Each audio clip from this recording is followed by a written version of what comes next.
Ibinalita nga po nitong nagdaang araw bago pa matapos ang trade deadline, posibleng ma-trade na si Ja Morant matapos ibigay ng Memphis Grizzlies si Jaren Jackson Jr. sa Utah Jazz. Pero sa hindi inasahan, wala man lang nangyaring trade bago ang deadline. Kaya isang malaking katanungan ngayon, bakit nga ba hindi na-trade si Ja Morant?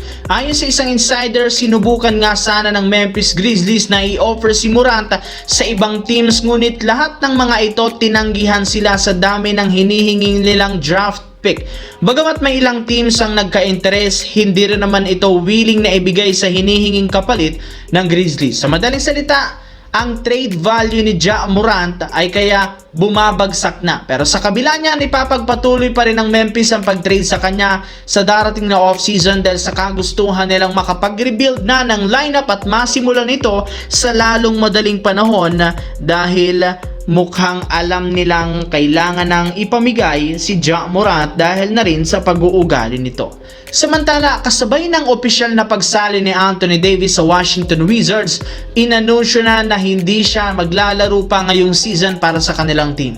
Ibig sabihin, out for the season na nga ito, bunsod ng pagtatamo ng injury sa kanyang daliri. Kung inyo ngang matatandaan, na ibalita nga noon na nagkaroon ito ng malalang injury sa kanyang daliri kung saan kakailanganin itong sumailalim sa isang operasyon.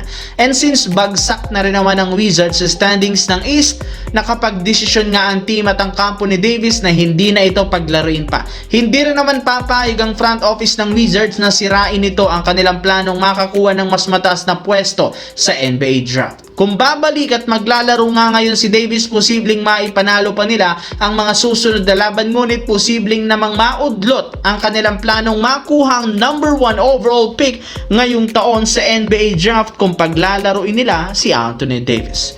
Sa kabilang banda, nakalista na si Luke Kennard sa magiging game bukas ng Lakers kontra sa Golden State Warriors bilang questionable. Malaki ang tsansang makapaglaro ito sa lineup ilang araw mula sa kanyang trade. At bago pa ang debut game nito, may napansin nga agad ang kanyang mga kakampi, lalo si LeBron James. Ayon sa naging pahayag nito, simula nang maibalita na kinuha ni Rob Pelinka, masayang-masaya ito dahil magkakaroon sila ng reliable shooter. Hindi lang ito isang normal na shooter, bagkus ito ang number 1 at top 1 sa may pinakamataas na 3-point percentage ngayong season na 50%. Naihalin tulad rin naman si Kennard sa dating teammate ni LeBron James sa Cavaliers na si Kyle Korver dahil pareho silang 3-pointer at catch and shoot player, bagay na magagamit ng Lakers para sa kanilang kampanya na magkampiyon. Lahat ng sinasilayan ni LeBron na team merong legit na sharpshooter, umaabot nga sila sa NBA Finals, kaya posibleng mangyari rin ito sa Los Angeles Lakers ngayong season.